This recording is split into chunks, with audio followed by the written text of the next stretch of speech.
ATS Industrial Automation pracujem viac ako 10 rokov a mal som možnosť prejsť si takmer všetkými technickými i vedúcimi pozíciami vo firme. Spoločne s mojím tímom pripravujeme študentov z lavíc do praxe.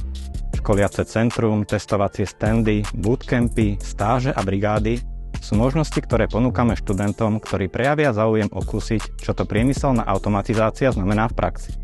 Na Slovensku máme obrovské talenty a preto ako firma chceme podporiť záujem o novodobé trendy a nakopnúť uchádzačov v ich začiatkoch kariéry.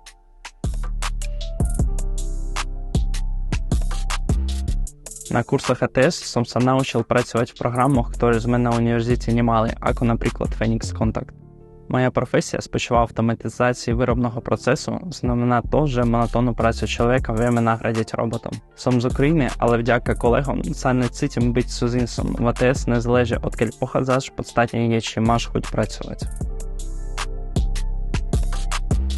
Mojou úlohou je zabezpečiť plynulý priebeh projektu, čo obnáša plánovanie, realizačnú stránku a komunikáciu s zákazníkom. Pozíciu projektového manažéra v ATS by som odporúčil ľuďom, ktorí sú cieľavedomí, kolegiálni a lojálni k svojmu tímu. V ATS mám úspešných zážitkov viac než dosť. Lyžovačka v Rakúsku alebo bowling s kolegami sú jedny z tých, na ktoré rád spomínam. Spoluprácu s firmou ATS sme zahájili v roku 2016. Výsledkom bolo vypracovanie modulového systému vzdelávania pod názvom Robotické a PLC systémy používané v automobilovom priemysle a ich uvádzanie do prevádzky pre absolventov vysokých a stredných škôl technického zamerania. ATS otvoril v bezprostrednej blízkosti ústavu svoju pobočku.